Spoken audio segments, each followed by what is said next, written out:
आज हम आपको अनसीन पैसेज का कंप्रहेंशन ऐसा बताने जा रहे हैं बेटा जो आपके सातों सेट में से किसी न किसी में ज़रूर आया है। इसलिए इसको बहुत ध्यान से सुनिए और समझिए कि आप कैसे इसको लिखेंगे। ठीक है, इम्पोर्टेंट है बेटा, मोस्ट इम्पोर्टेंट है, क्योंकि अब आपकी परीक्षा नज़दीक है तो आपका दिमाग इस समय बहुत कंसंट्रेट होगा। ठीक है, हम ये आशा करके कि आप खूब अच्छे ढंग से समझेंगे तभी जा कर के लिख पाएंगे। ठीक है, 15 नंबर का आता है बेटा पहला क्वेश्चन। नहीं तो जो अनसीन पैसेज है उसको पहले ध्यान से आप पढ़िए। देखिए बेटा, अनसीन पैसेज दिया है, लिखा है कि many people complain that they have broken down through overwork. बहुत सारे लोग शिकायत करते हैं कि ज़्यादा काम के कारण उनका स्वास्थ्य गिर गया है। In the majority of such cases, इस प्रकार के ज़्यादातर मामलों में the breakdown is more frequently the result of foolishly wasted energy. निरंतर मूर्खतापूर्ण ऊर्जा के क्षय का परिणाम क्या होती है? अस्वस्थता। अस्वस्थता निरंतर मूर्खतापूर्ण ऊर्जा के क्षय का परिणाम होती है। If you would secure health, यदि आप स्वास्थ्य को सुरक्षित रखना चाहते हैं तो you must learn to work without friction. तो आपको बिना तनाव के कार्य करना सीखना चाहिए। To become anxious or excited or to worry over needless details is to invite a breakdown. चिंतित होना, उत्तेजित होना अथवा बेकार की चीज़ों से परेशान होना अस्वस्थता को निमंत्रण देना होता है। Work whether of brain or body is beneficial and health giving. कार्य मानसिक हो अथवा शारीरिक हो, स्वास्थ्यवर्धक होता है और लाभकारी होता है। एंड द मैन, और वह इंसान who can work with a steady and calm persistency freed from all anxieties.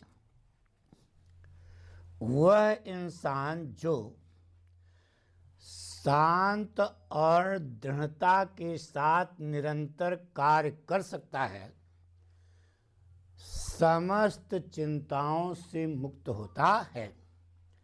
समस्त चिंताओं और परेशानियों से मुक्त होता है।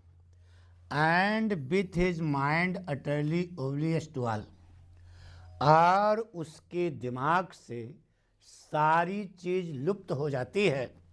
बट द वर्क, लेकिन वह कार्य ही हैज इन हैंड, जो उसके हाथ में होता है, वह कार्य जो उसको करना होता है वही उसके दिमाग में होता है बेटा। वह इंसान will not only accomplish far more than the man who is always hurried and anxious.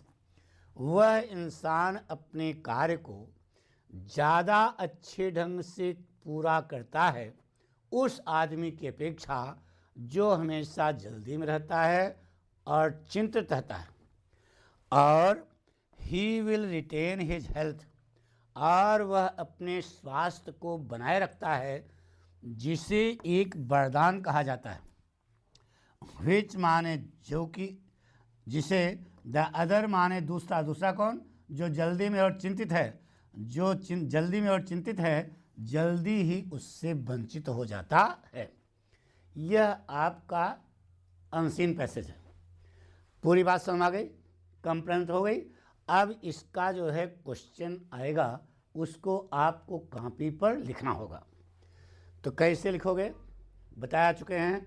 Answer number 1 बड़ा ब्रैकेट, अनसीन पैसेज या कंप्रहेंशन। फिर उसके बाद हिंट्स लिखोगे, मैनी पीपल्स लेकर के फार फीट तक, ये हिंट डाल देना। अब एक क्वेश्चन, फिर उसका आंसर। क्वेश्चन देखिए बेटा क्या पूछा गया कि what do many complain about, बहुत सारे लोग किस बारे में शिकायत करते हैं। तो देखो बेटा इसे स्टाइल लिखने की, according to the writer of the above passage, ऊपर के पैसेज के लेखक के अनुसार। मैनी पीपल कंप्लेन, अब क्वेश्चन पर आ जाओ। मैनी पीपल कंप्लेन, बहुत सारे लोग शिकायत करते हैं कि they have broken down through overwork, ज़्यादा कार्य के कारण उनका स्वास्थ्य गिर गया। यही तो शिकायत करते हैं ना। बस इतना लिखना बेटा, बस नो नौटंकी। आपने स्टेंजा पढ़ा ना, ये लिखा they have broken down through overwork. देखो मैनी पीपल कंप्लेन दैट, ये इतना लिखना है, लेकिन लिखने का तरीका आपको होता है, कुछ पैटर्न पर आपको लिखना पड़ता। अब क्वेश्चन फिर उतारना, what is the cause of breakdown, अस्वस्थता का कारण क्या होता है। अस्वस्थता का कारण आपने स्टेंजा में देखा क्या, more frequently the result of foolishly wasted energy, यही तो है मैम, यही मेन कारण है बेटा। तो इसको आप कैसे जवाब लिखो बेटा, देखो इधर, in the eyes of the writer of the passage, ऊपर के पैसेज के लेखक के अनुसार। अब क्वेश्चन पर जाओ, the cause of breakdown is, the cause of breakdown is, बस लिख दो, more frequently the result of foolishly wasted energy, यही इसका जवाब है। थोड़ा सा छोटा सा जवाब होता है बेटा, लेकिन गुरु जी समझाए होंगे कि यहाँ से लेके यहाँ तक उतार दो, ऐसा ना करना, जैसे हम बता रहे हैं इसे लिखना बेटा, जरा सा जवाब होता है, बस केवल लिखने का पैटर्न सीखो बस। अब क्वेश्चन है बेटा कि who will be able to retain his health, अपने स्वास्थ्य को बनाए रखने में कौन सक्षम होगा ना बेटा। तो देखो बेटा आपको बताया स्टेंजा में, देखिए, वह इंसान जो शांत और ना बेटा दृढ़ शक्ति के साथ निरंतर कार्य करता रहता है, सारी चिंताओं से मुक्त होता है, वह अपने स्वास्थ्य को मेंटेन करता है। यही लिखना बेटा, लिखा है ना। अब आप जवाब लिखिए बेटा, in the opinion of the writer of the above passage, ऊपर के पैसेज के लेखक की राय में, the man who can work with a steady and calm persistency will be able to retain his health, वही अपने स्वास्थ्य को बनाए रखने में सक्षम होगा। बस इतना लिखना है, पूरा स्टेंजा नहीं छापना है, जितना हमने बताया सर। कैसे बेटा, the man who can work with a steady and calm persistency will be able, will be, ये देखो हु की जगह केवल, हु की जगह आपको केवल लिखना था क्या, the man who can work with steady and calm persistency, बाकी उतार दो, will be able to retain his health. अब चौथा क्वेश्चन क्या है बेटा, what is the useful and health giving, स्वास्थ्यवर्धक और उपयोगी क्या होता है। अब देखो बेटा आपने स्टेंजा में पढ़ा, वर्क वेदर ऑफ ब्रेन और body is beneficial and health giving, तो इससे आपको जवाब मिल गया। लेकिन क्वेश्चन कैसे लिखो बेटा, क्वेश्चन देखो क्या है, प्रश्न किससे है, व्हाट, कौन सी चीज है जो उपयोगी और स्वास्थ्यवर्धक है। तो कार्य चाहे शारीरिक हो अथवा मानसिक हो, वह उपयोगी होता है और स्वास्थ्यवर्धक भी होता है। तो इसे लिखा बेटा, in the view of the writer of the above passage, ऊपर के पैसेज के लेखक के दृष्टिकोण में लिख दो, व्हाट की जगह वर्क वेदर ऑफ ब्रेन और बॉडी, यही व्हाट की जगह केवल लिखा वर्क वेदर ऑफ ब्रेन और बॉडी, बाकी क्वेश्चन बता दिया is useful and health giving, ये जवाब होगा। इस पैटर्न पर हम लोग लिखेंगे तो 15 में 15 नंबर मिलेगा, और कट पिट ना करना बेटा, इतना सलाह दें, ठीक है। अब इसके बाद क्वेश्चन नंबर 5 का क्वेश्चन नहीं उतारना बेटा, ऐसे जैसे हम बता रहे हैं ऐसे लिखना, आंसर वर्ड उधर मीनिंग। वर्ड पूछा लॉस ऑफ हेल्थ यानी अस्वस्थता, ब्रेक डाउन।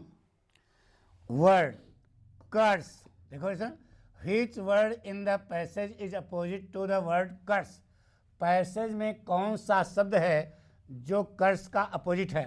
तो आपने पढ़ा होगा बून, लास्ट टाइम देखो बून लिखा है ना, तो बून इधर अपोजिट लिख दिया। इसके बाद right the adverb from the above word complete, तो इधर लिखो कंप्लीट, इधर वर्ड लिखना चाहिए था ना, यहाँ पर वर्ड होगा बेटा कंप्लीट, ठीक है। और इधर मीनिंग नहीं लिखना है, इधर एडवर्ब बनाना है, ये सब गलत लिखा है, यहाँ एडवर्ब होना चाहिए कंप्लीटली, यल वाई लगा करके यल वाई लगा दिया, कंप्लीटली हो गया। तो इस पर यहाँ पर इधर लिखोगे वर्ड, उधर लिखोगे एडवर्ब, तो इधर कंप्लीट उधर कंप्लीटली। इस पैटर्न पर आपको पूरा जवाब लिखना है बेटा। बात समझ ना? Thank you.